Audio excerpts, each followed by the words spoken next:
French cassoulet is one of my absolute favorite meals. It's so rich in texture and flavor, but it literally takes days to make. And I don't have that kind of time, and I'm sure you don't. So I've pared down this recipe and swapped out a few of the key, very expensive and exotic ingredients, and can now cook it in just 3 short hours with my handy crock pot. This is a great meal to serve to the family and a special meal to serve to guests, and they'll be highly impressed at your culinary techniques. The complexity of this dish comes from the layers in which you add the ingredients to your pot. We're going to start with a base of our white beans, and this is really the foundation of what a cassoulet is. So we're going to add that to the layer on the bottom.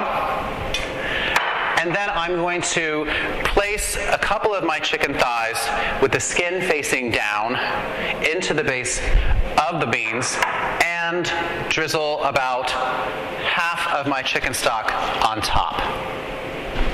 I'm going to continue layering with my cubes of my duck hot dogs.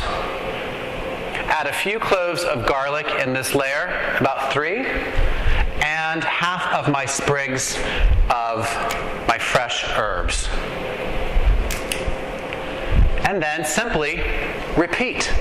Again, another layer of my white bean, saving a little bit to finish off the top. The remainder of my chicken thighs nestled into the beans, topping it with the remainder of the chicken stock, some fresh onion, the balance of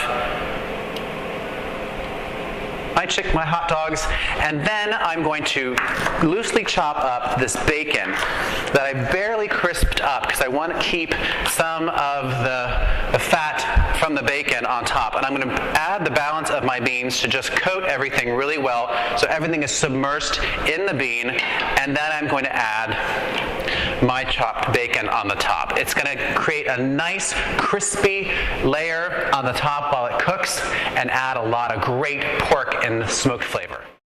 It's only been 3 hours, and typically the cassoulet would take up to 2 days to make, and I think, oh, that's perfect. It is so rich and delicious. Oh, these layers have just fused beautifully together. So now, let's plate this up.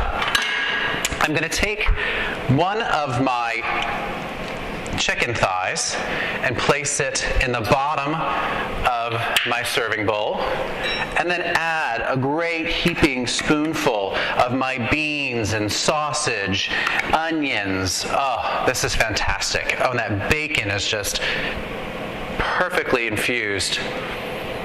Add a little fresh greenery as a garnish, and voila! French cassoulet without the days and days of slaving over an oven. Wow. C'est magnifique.